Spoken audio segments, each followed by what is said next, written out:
Hey, sports fans, this is Robert with WTP Sports Dudes here live tonight, ready to talk about some college football thoughts. I know many of you out there in the college football world have been hearing a lot of discussion about future things possibly happening in college football. Also, some of these coaches going back and forth with Ole Miss being the main topic.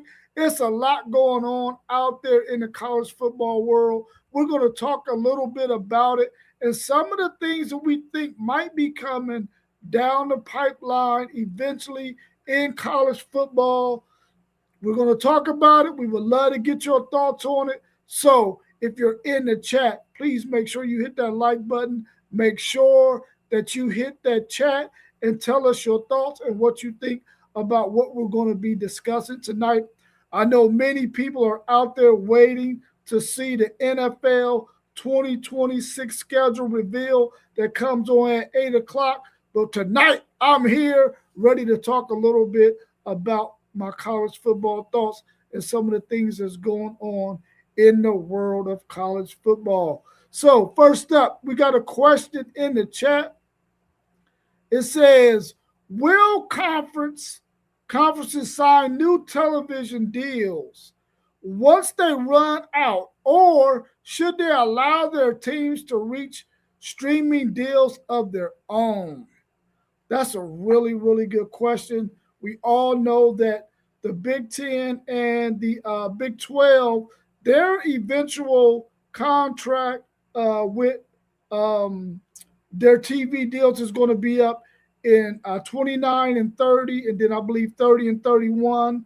So those contracts are going to be coming to a close in about 4 or 5 years from now. And a lot of people are wondering, are these conferences going to sign another TV deal? Because most of those deals have been worth about $300 million. That's been yielding each one of those teams in those conferences about 20 plus million a year from those TV contracts. The thing that I'm thinking is going to probably happen with this whole scenario is I think there's going to be teams in these conferences when this eventual contracts end.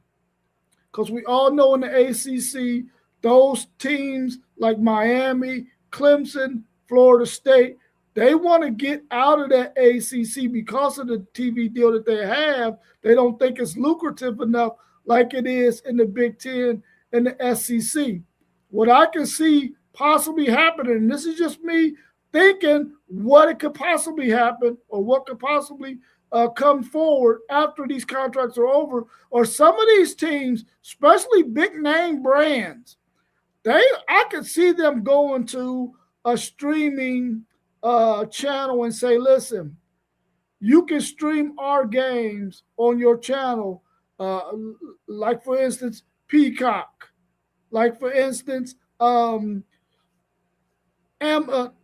Prime, Amazon Prime, or Netflix, or some of those other streaming channels that we've been seeing football games on, basketball games on.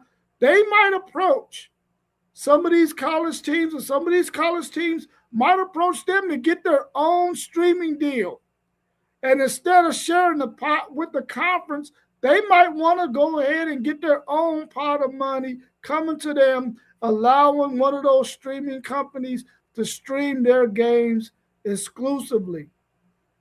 And we all also are hearing a lot of buzz about some of these, at least from Steve Sarkisian, saying that maybe the maybe the SEC might move away from the NCAA.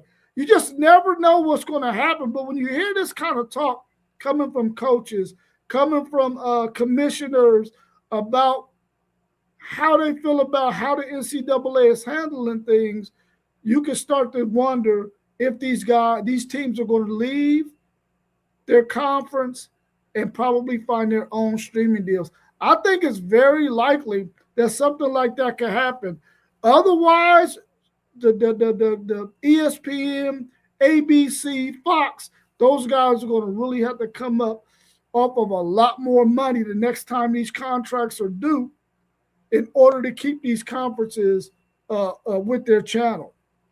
So I think this is going to be a really hot topic in about 4, 5, 6 years from now. It might even start sooner than that, though, because you never know when these teams and these conferences are going to try to leverage their power, because college football is becoming so powerful that I believe next to the NFL, there's nothing else sports wise that even can compete in the United States when it comes to college football outside of the NFL. We all know the NFL is king.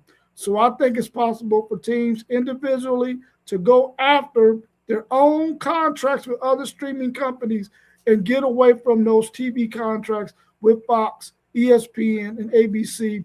And who knows, Notre Dame might even go away from their deal with NBC.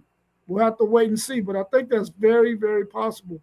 And that's a really good question that I think we're going to start to see answers about that in a couple of years. Another question we have: would you like to see NFL evaluations on all potential NFL picks, regardless if they are freshmen or sophomore? As we all know, they usually do evaluations on juniors and seniors, players who are eligible to enter the NFL draft. But I am a firm believer that I think that they should do evaluations on every player who might have the potential of going or making it to the NFL. A lot of times, if you follow high school recruiting going into college, you see players on these high school teams that are going to college, and you can see them and say, listen, this guy is a future NFL player. I would definitely like to see an evaluation done on every player who has the possibility of making it to the NFL someday, so that they can see where they are projected at and the way the NFL is looking at them as a college football player. So I think they should even do it as even as a freshman. But freshman is playing a lot. And the reason why I'm saying this is because I feel like we've had some players in the past who probably would have had really good evaluations by the NFL. If you look back at Adrian Peterson, and if you look even recent times with Jeremiah Smith, those guys were probably had first round draft grades as freshmen after their freshman season was over. And I would like to see the NFL do that. Give NFL grades to any college player, no matter their classification, whether they're freshman, sophomore, junior, or senior. I think they should do that. But right now, they only do juniors and seniors. Another question that we have is, should there be a clause in the NFL draft eligibility rules that allow freshmen or sophomore to enter into the NFL draft if they can get a first round grade? Going back to that last question that was asked about should freshmen or sophomore get evaluated by the NFL, I think these two questions go pretty much hand in hand. But I think that there should be a clause in the eligibility for a player that's in college to be able to go to the NFL. Because the reason why I'm saying that is you have had some players who have been true freshmen who we felt like could possibly go to the NFL after their freshman campaign. We all seen Maurice Clarett try to do it, and he had a monster season for Ohio State that year. But he was not granted the right to go to the NFL after his freshman year. Of course, he didn't make an NFL team once he was able to do that. But I think after his freshman year, he probably could have went and played in the NFL. So I think that there should be a clause in there to where now it's you're only eligible to enter the NFL draft if you're a junior or you've been in college for 3 years, the completion of your third year. So that's 3 years removed from high school. Then you can go and enter into the NFL draft. But I think there are some cases out there, very few, Very, very, very few. And I think that in the case of Jeremiah Smith, like I said earlier, I believe Jeremiah Smith, after his freshman year, could have went to the NFL, and I'm quite sure he would have had a first round NFL draft grade. And Adrian Peterson is another one. I believe Adrian Peterson, after his freshman year, would have had a first round draft grade. I believe Earl Campbell would have had a first round draft grade. Now, when you start thinking about some of the defensive linemen, offensive linemen, some of those positions, quarterback, maybe not so much because those guys still need a little bit more development. And even though some of these offensive and defensive linemen are huge guys, they're not quite ready at 18 and 19 years old to be able to physically compete with some of these NFL guys who are 22, 23, 24 years old. They're just not ready at those positions. But at wide receiver, running back, I believe those position groups could definitely have a case to get one of those clauses to get into the NFL after their freshman year. I don't know if that will ever happen, but I'm quite sure somebody in the future might test that. The reason why it probably won't happen is because of NIL and players are already getting paid while they're in college. So it may never happen, but I would like to see a clause there for cases specifically like a Jeremiah Smith, because after his freshman year, he was already looking like a grown man. Same with Adrian Peterson. I would like to see a clause for at least those guys to be able to have an opportunity to go to the NFL. If they receive a first round grade, if it's not first round, then I don't think they want to waste their time. They'll stay in college and get that NIL money. Another question on the docket. Man, these questions are really in there. Will Notre Dame join a conference, or could we see more teams become independent in the near future? I think this question is which one do you think will happen first? Notre Dame will enter into a conference, or will more teams become independent? Well, we heard Steve Sarkisian talking about the possibility of those SEC teams, getting away from the NCAA, which would mean that they will probably have to go independent at that point. I'm not quite sure that anybody is going to do that anytime soon. I will probably see them try to force Notre Dame into a conference sooner than I see more teams going independent, simply because I think the way college football is set up now with the college football playoffs, conferences, the whole Notre Dame situation being on the outside when it comes to the college football playoffs, I think one of their main goals in the very near future is going to be, how do we deal with Notre Dame? Because there's people out there and they whispering and they ain't necessarily saying it out loud. Now, those of us who are in the media and who do podcasting, we're saying it out loud. Notre Dame, we feel like some people feel like they're getting preferential treatment because of how they're being handled when it comes to the college football playoffs. If they're ranked in the top 12, they automatically get a bid into the college football playoffs, and that whole situation there. But I think that we got a lot of teams out there who are looking at this whole money situation, and would it be more feasible for us as a university, as a collegiate sports league, to go ahead and get away from the NCAA or conference and go independent? Now, everybody can't do that. Everybody cannot do that. Everybody doesn't have that type of brand. They don't have that kind of sports following, or they're not even, in terms of all the sports that they got, they're not even that competitive to where they could do that. Now, but you do have some universities like the Ohio State University, they could go independent. You got Michigan, they could go independent. You got Texas, they can go independent. Alabama, Georgia, LSU, those places can go independent. Miami, I want to throw Florida State in there, but I ain't 100% sure about Florida State yet. But I think you got at least 8 to 10 universities that could go independent. Now, will they go independent and leave some of these other people in their conference hanging?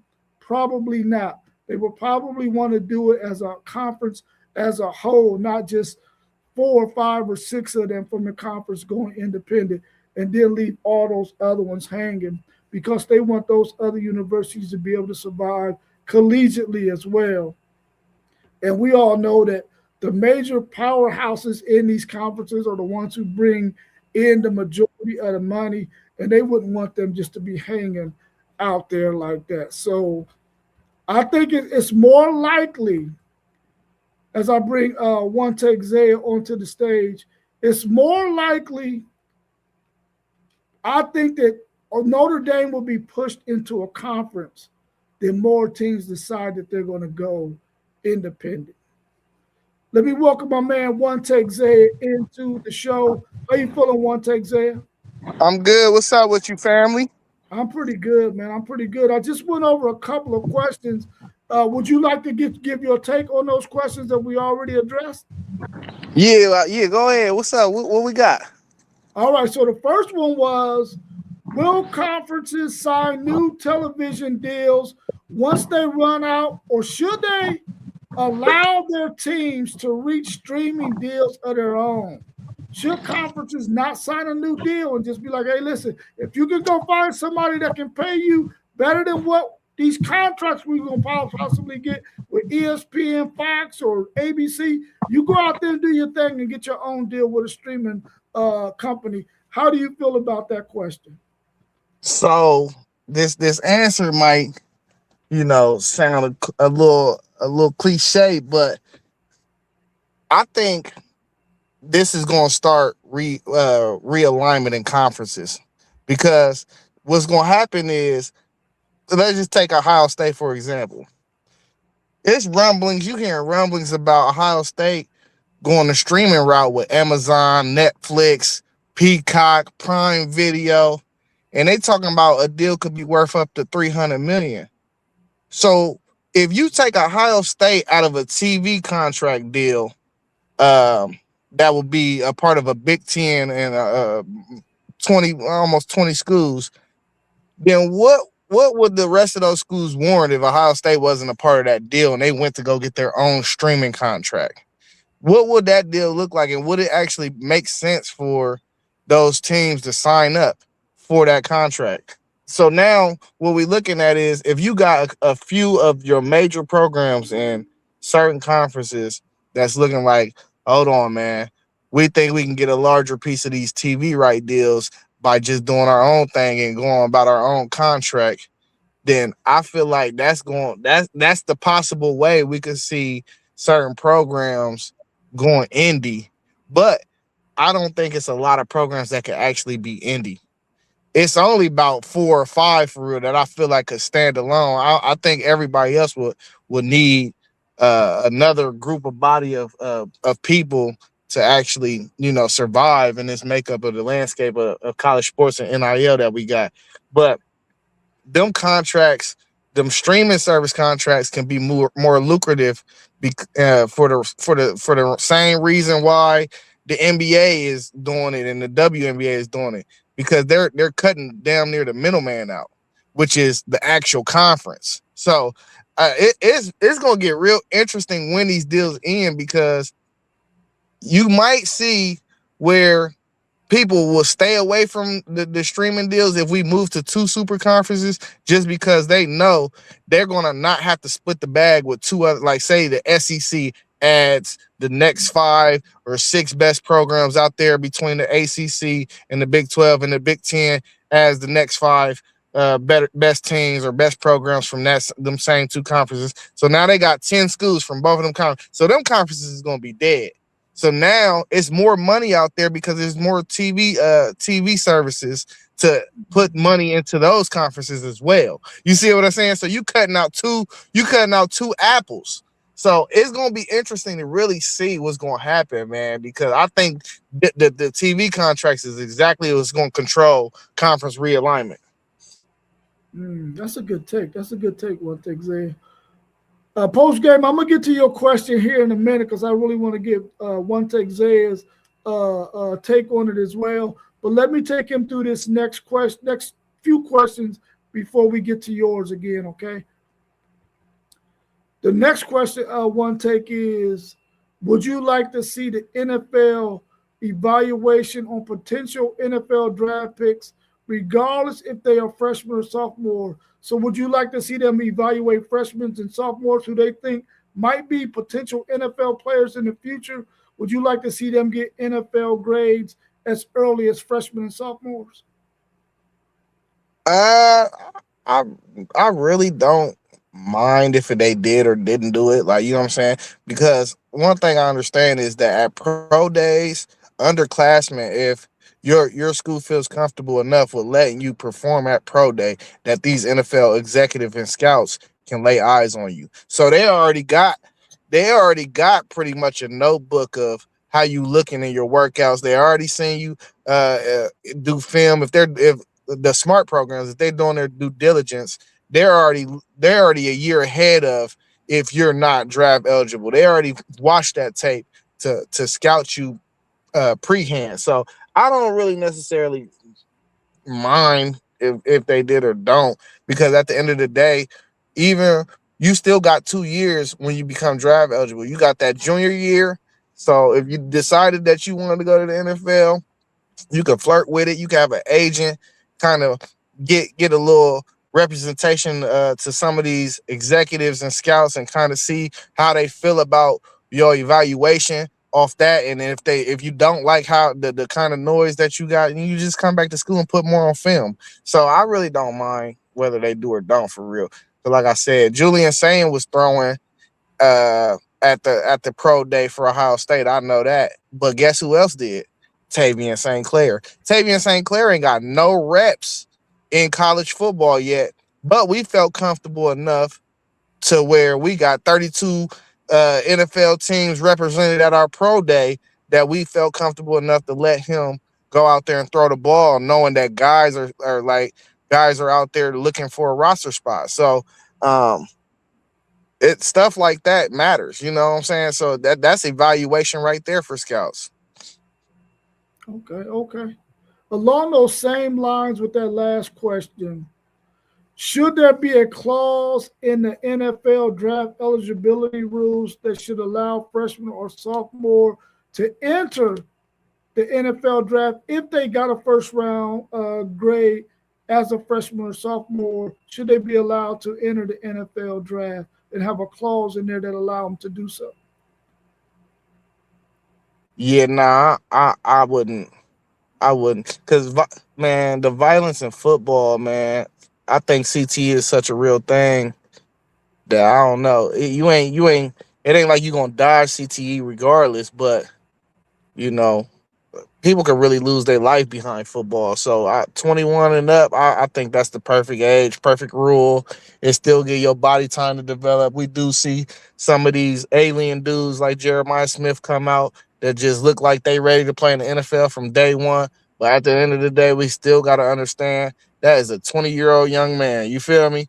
At the end of the day. So, nah, I'm cool with the 21-year-old rule, or 3 years removed from high school. All right, cool. Let's take this next question and then we'll go to post games question. Will Notre Dame join a conference, or could we see more teams become independent in the near future? And you talked a little bit about that a little earlier. Which is more likely to happen? Notre Dame end up in a conference, or more teams become independent? Yeah, I'm always going to lean towards Notre Dame joining the conference, then more teams becoming independent. And it's a couple factors too. Like, we got to understand, people going independent, like maybe Texas, Ohio State.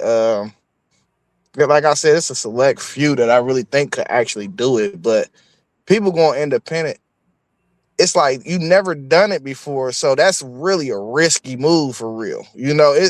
We could sit there and say, man, they could stand alone, independent, but we ain't seen no big time programs outside of Notre Dame do it and do it real well. So I would say they would collude before they would just jump out there and stand alone. They'd collude and be like, nah, man, we need to level the playing field. They getting all that money. Let's make them jump in the conference before they would be like, oh, we can do what they doing. Because everybody across the country can look at Notre Dame and actually feel like their program can do it. But who can really do it though? You know what I'm saying? They might make it look easy. You know what I'm saying? That's the only thing I'm saying. They might just make it look easy. I don't think being independent is easy though. Yeah, I don't think it's easy either. Let's go to post games question because I talked about that question earlier that you just answered one take, and I was saying that maybe not in these conferences you might hear it whisper, but you don't hear them coming out like you hear media people talking about. Maybe it is preferential treatment for Notre Dame to be able to have that if they're in the top 12, they could get into the college football playoffs. And so postgame wants to know, how is it preferential treatment if all conferences agree to them if they're going to be in the top 12 to make it to the college football playoffs? And doesn't every team have a path to guarantee them a playoff spot? What do you think about that question from postgame? Preferential treatment. I mean, I think it's a little preferential treatment in there because when you think about it, there's 4 conferences represented, and then you always got probably a non-power school representative in the room. Then you got old guys that's retired that got ties to certain conferences, and then you got somebody that represents one faction, which is Notre Dame. So when you break down the percentage, you got to look at all these different percentages. That percentages, you having one person that represents your program in the room automatically gives you a high percentage. And this is basic numbers, you know. Now they did agree to this, so that's one thing. You feel me? But I think a lot of that talk comes from fan bases. I don't think that talk comes from people that actually run the sport. You know what I'm saying? That's all fans. That's all fan talk right there. Preferential treatment. And I can admit it's a little haterish, you know. I think it's a little haterish. Nobody said it ain't a little haterish though. And 2 things can be true. So yeah, I think that just comes straight from the everybody do got a path to make the playoff and get a spot in the playoffs. But I think the majority of the people across the country is looking at Notre Dame, and this ain't Notre Dame's fault neither. But being in the ACC, and the ACC been down for a decade, everybody like, yeah, you're going to be able to skate through the ACC. Y'all going to play 5 or 6 ACC teams a year. Woo, woo, woo. As long as y'all go 10-2, y'all going to be in 9 times out of 10. And last year was a year where we seen that didn't ring true. And, you know, most people thought the brand of Notre Dame should have got them in for real. Because we understand brands bring in ratings bring in money, you know, and it always about following the dollar bills. But, you know, 10-2, most years we know is going to get Notre Dame in. So if you can schedule who you want to schedule, you know, you can kind of control the narrative in the favor of it. Ain't really necessarily preferential treatment. It's really, it is an edge though. If you can't admit that that's an edge, then I don't know. That's an edge though for sure. Because Texas, y'all stuck? Who the 4 teams y'all stuck with every year? Rivals, all rivalry games. Arkansas, yeah, we got to play Arkansas, Oklahoma, and Texas A&M every year, and they got to play us. You know. Yeah, that's tough. You see, they just, and I'm not saying it's Notre Dame's fault. It ain't like Notre Dame is ducking no smoke, but the fact that they can't get Michigan and USC on the schedule every year is a problem for a lot of folks. Yeah, I think that the reality is, Notre Dame is outside of those conferences, and they gotta factor in Notre Dame because they're one of the best teams, college football programs in the country. So you got to factor them in because they're independent. So I guess they got to come up with some kind of formula to say how do we deal with the Notre Dame situation since they're not in a conference. Um, when it comes to top 12, I don't know if top 12 is the right number. Maybe top 10 should be the number, at least 11, because if they finish 12, well, yeah, I guess if they finish at 12, they should be getting in. But if you got somebody outside of 12, like those group of five schools, then they get to come in there and take a spot from whoever's at 11 if Notre Dame gets in if they're in the top 12. So I guess that's probably where some of the fans and some of the media people are saying that's preferential treatment to Notre Dame. The reality is Notre Dame is who they are, and you gotta take them into consideration. And yeah, every other conference has a guarantee way to get in. They just got to finish in the top of their conference, be a conference champion, and they can get them an automatic bid to get in. And they got to be ranked up high in the top 10, 11, 12, or top 11 to get in there. So it's going to be interesting going forward if they're going to revisit this after the end of maybe this next college football playoff run and see if maybe there's another direction they can go as it relates to Notre Dame. But we'll have to wait and see on that. Hopefully we answered your question post game.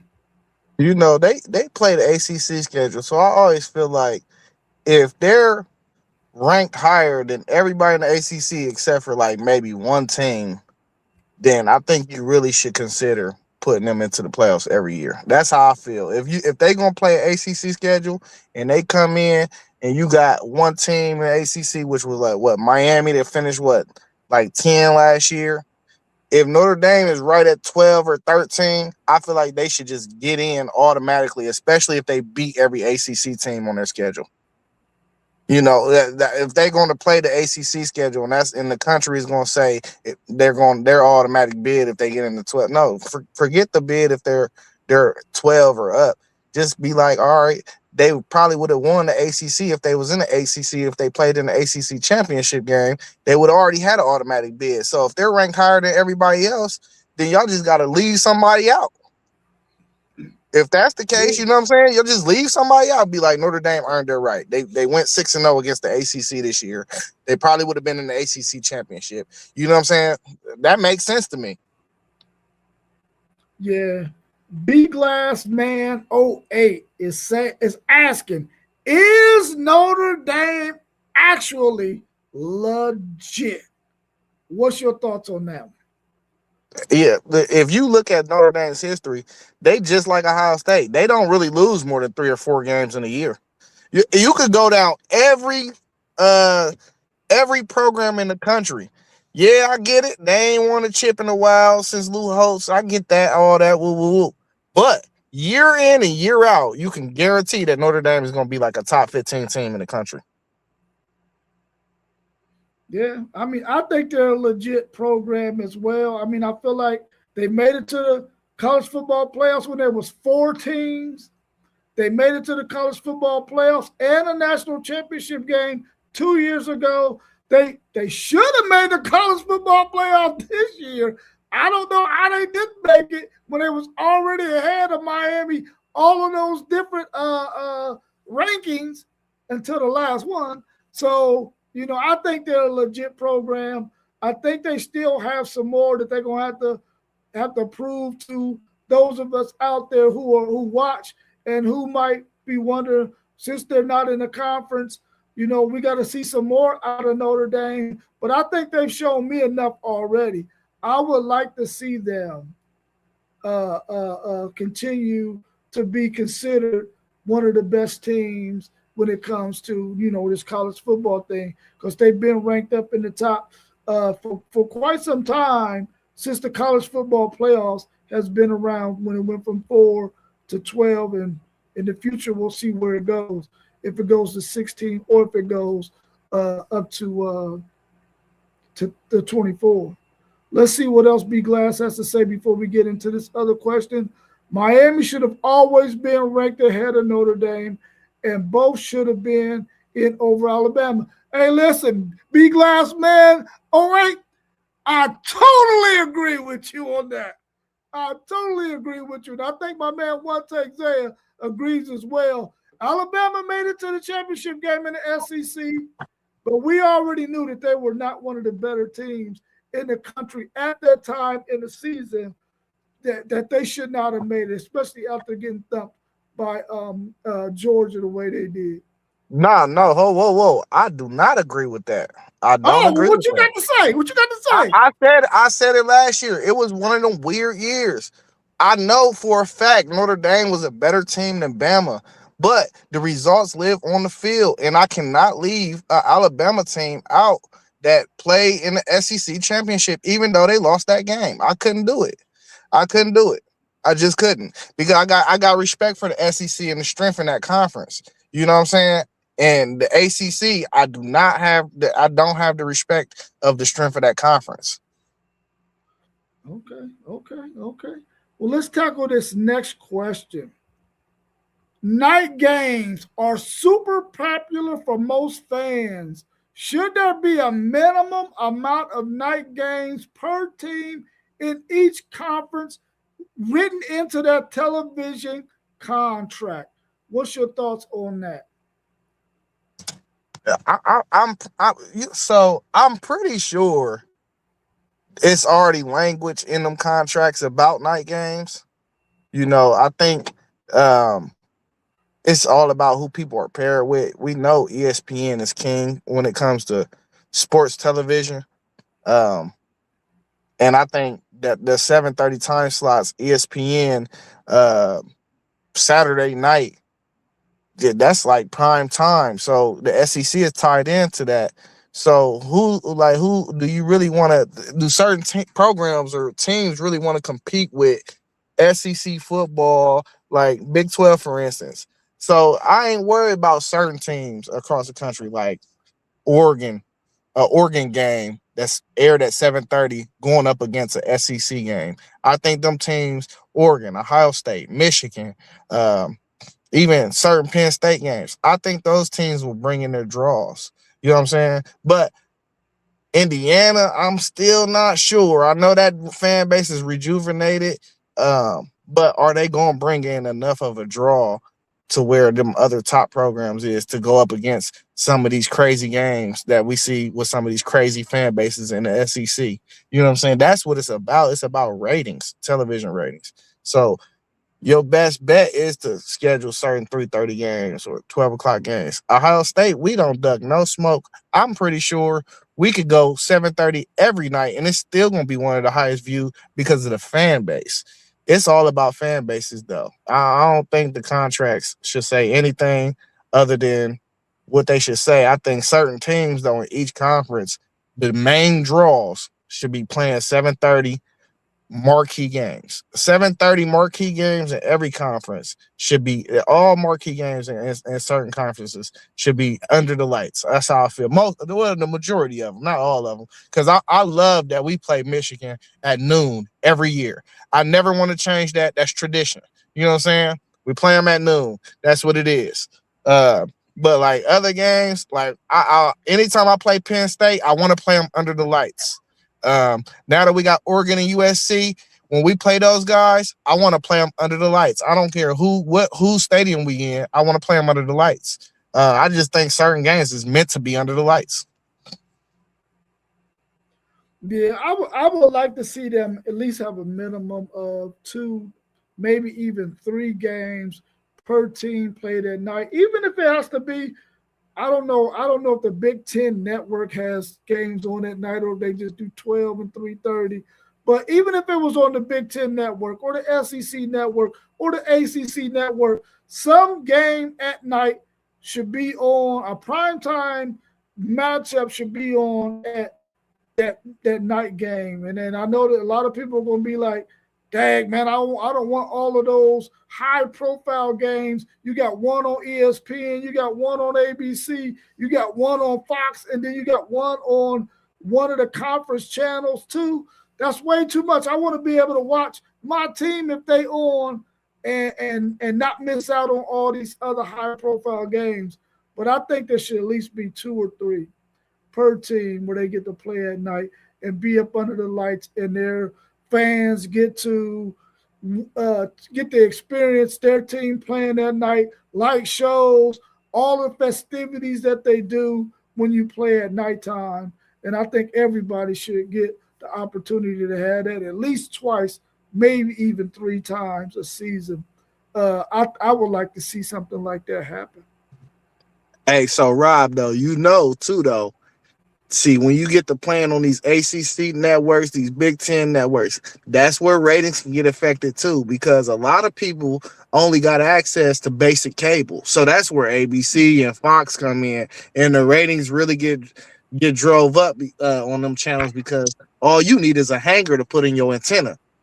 You know what I'm saying? Not the hanger game. Hey, the hanger, that's all you need. You know what I mean? Hey, man, listen, I done used plenty of hangers, bro. Plenty of hangers. That's for sure. Our next question we got out there is, the CFP committee has until December 1st, 2026 to decide on staying with 12 teams or increasing. What's your prediction? Are they going to stay at 12 once they reach that deadline, or do you see them going to 16, 24, or some other number higher than 12? See, this is where college football be running into their problem, man. They got to listen to the fan bases and what the people want. The people want 12. I think they're going to stay one more year at 12. I think next year we're going to see another 12.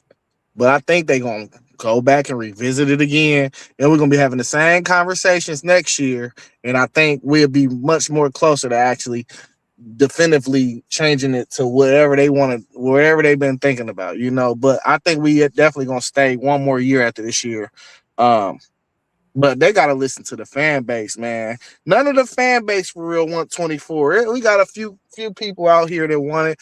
T1, one of our guys, as y'all know, with City League TV, he want 24, but the majority of our panel, we like 12.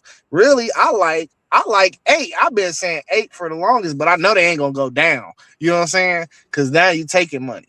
I know they're not gonna go down. So if it was up to me, though, a perfect world would be to stay at 12 or do the 8, but I wouldn't be opposed to seeing a 16 either.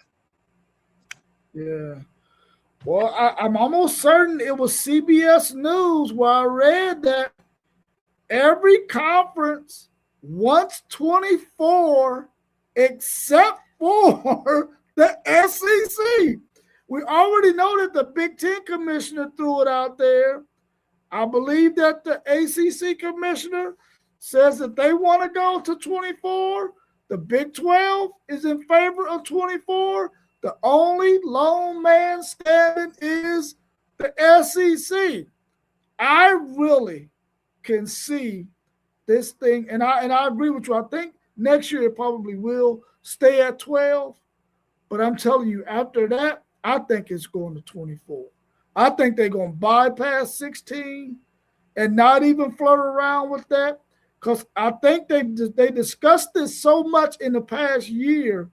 Once that 24 was mentioned, they've been discussing that thing so much, and it's been on all kinds of coaches' minds, conferences, the whole 9 yards, that I think after next year, they're going to probably, on December 1st, 2026, they're going to probably do 12 again. But I think they're going from 12 to 24. They're going to double it up, man. In 2028, we're going to get 24 teams, in my opinion. I think that's what's going to happen. Yeah, my understanding, too, is that the NCAA sent out the memo to all the coaches that they don't care what happens. They just gave them a calendar, and they was like, as long as y'all can fit everything through the calendar how we need y'all to fit it through, y'all can do whatever with this playoff. We don't care. Yeah, I saw that too, man. And the thing that I just really want them to get away from this long old layoff, man. They got to do something about that. But hopefully they'll look at that calendar and then they'll do that and not have these long old layoffs before, uh, like say for instance when Ohio State won the national championship. I don't know who the top four teams was, but I don't think they played for like 30 days. And then after that game, you got these 10-day layoffs, and then you playing all the way into the second, almost third week of freaking January. I think this thing should come to a close right at or around January 1st. I think it should be done. Whenever that, I want it to be that Saturday that's closest to January 1st, whether it be December 30th, 31st, or whether it's January 1st or 2nd. That Saturday, I want it to be that way. But I ain't got no say, so they're gonna put that sucker on a Monday, regardless of what I got to say. Nah, facts. I think if you do 24 though, I think that cut a lot of that out too. I sure hope so. One take. I sure hope Or so. at least, I mean, 24, probably not for the first 8 seeds, but the next group of teams, I don't think we'll go that long without seeing football, is what I'm saying. You get what I'm saying? I think it Yeah, still be a long layoff for the guys that get buys, probably 3 weeks, you know. But my whole thing is what you gonna do with conference championships if you do that? Because are you gonna give people the option if you keep it? Are you gonna give people the option to opt out? I don't want to yeah, play the conference championship game if that's the case. If we move to 24, what's the point of it? right. I really do wonder how much the committee, and thanks for putting this in there, B Glass man. Oh wait, how much the committee thought about that loss that Alabama took first game of the season of Florida State? How much did that weigh on them? It must not have weighed too much because they still got the freaking college football playoffs. But I wonder how much that they paid attention to that, or did they just say, "Oh, it was early in the season. They lost to Florida State, who was what? How many games they went? 4 or 5 games last year." I wonder how much that weighed on their minds when they made that decision to keep Alabama in that college football playoffs. Definitely a bad loss. But sometimes when you comparing schedules, I feel like when they looked at it, they was like they gave Bama more credit for who they beat and not who they lost to. Yeah, and they beat that Georgia team uh, in the regular season, so you got to take that into account. And Georgia ended up being the eventual SEC champion. And postgame said ESPN doesn't want 24 either, but according to T1 and some of these other guys out there, ESPN and SEC and the SEC are brother and sister, and that's why they probably don't want 24. That's facts. And he also postgame also said it's over for conference championship games if they go to 24. Yeah, if they go to 24, college conference championship games will be over with. And I think I flip back and forth about this conference championship stuff, man. Do I want it? Do I not want it? And there's a part of me that does not want it, but I don't want it to go away until after Texas wins the SEC. I know for a fact I want it. I want the conference championship games. But if you gonna tell me we got to do a 2014 playoffs, I absolutely don't want it. There's no way I would want that. You feel me? But I don't want 24 teams either. I think the conference championship still matters with 12, but even if you push it to 16, I think it's irrelevant for Ohio State to go out here and be 10-2 or 11-1 and then turn around and play in the conference championship. I just don't. I wouldn't get what the point is. You're risking injury. If somebody can claim the regular season title over you because you lost a game or two in your conference play, and then they're automatically claimed the conference championship, well, then that's our fault. We should have won that game. But to go out and settle it on the field to the top two teams, and it really ain't going to do nothing to move the needle, but to drop you from either the 2 seed to the 4 seed, I just don't find no point in it. Just line up and play whoever they put in front of you.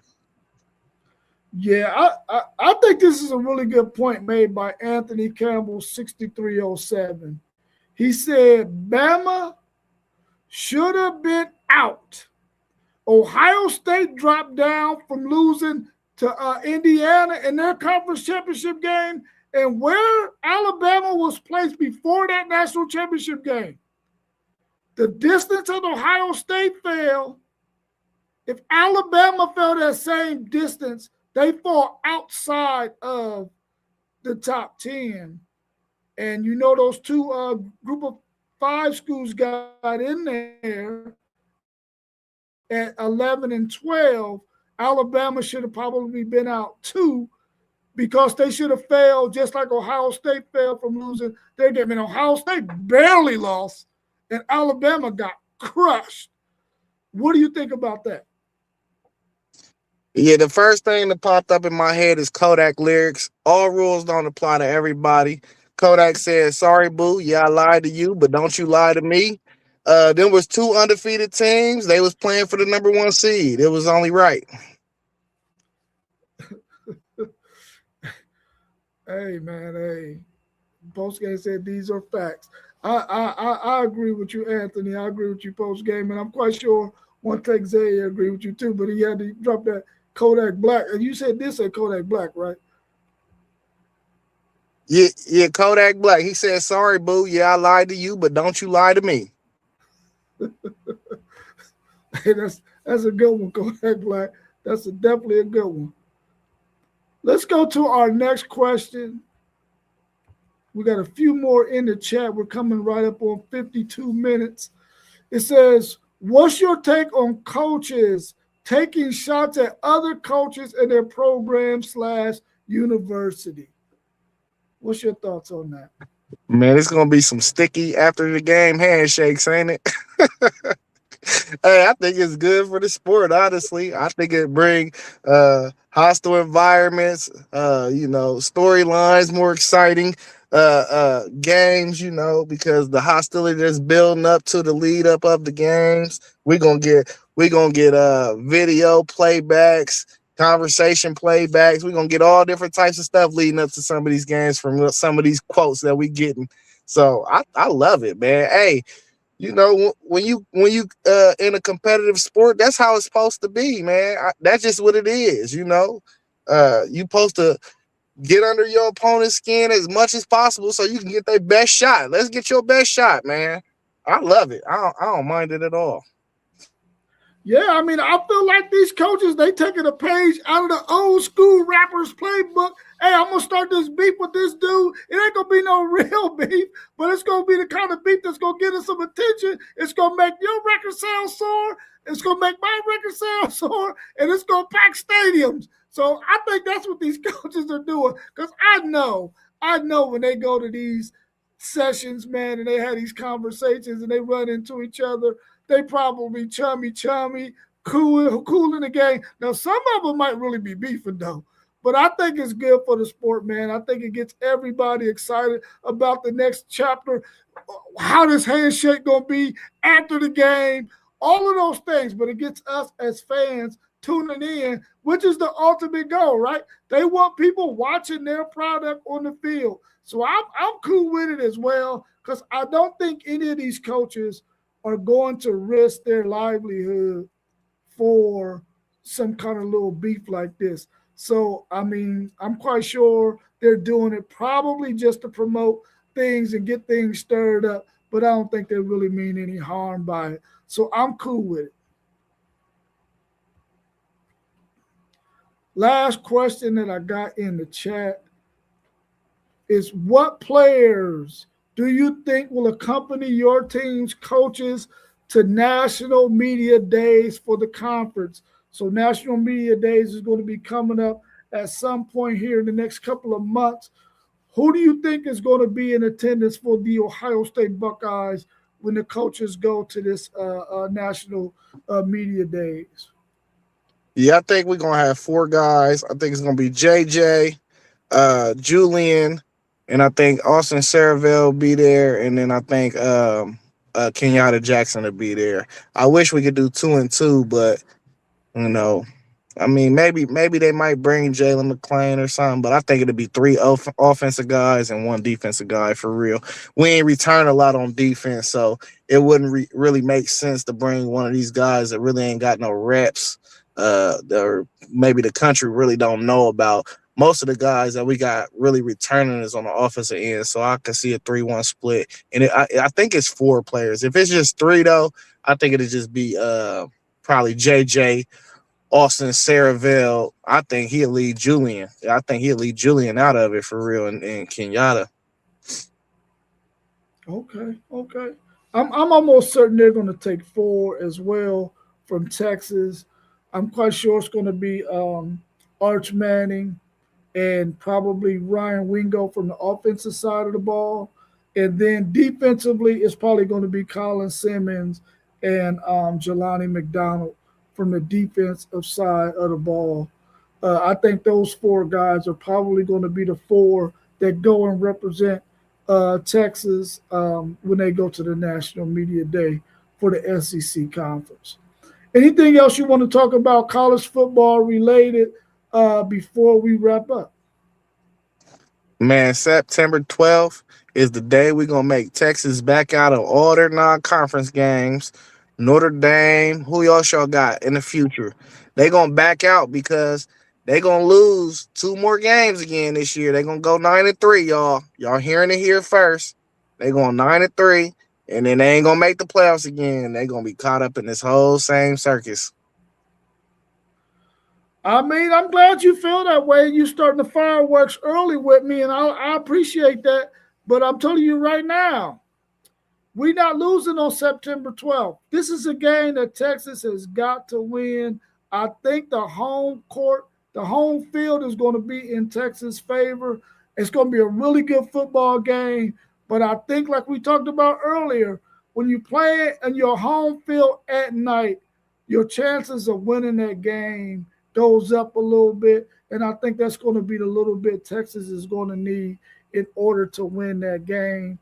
And I think we're going to pull it out by a narrow victory. But a narrow victory over what is probably going to be projected the number 1 team in the country in the Ohio State Buckeyes is going to be unbelievable.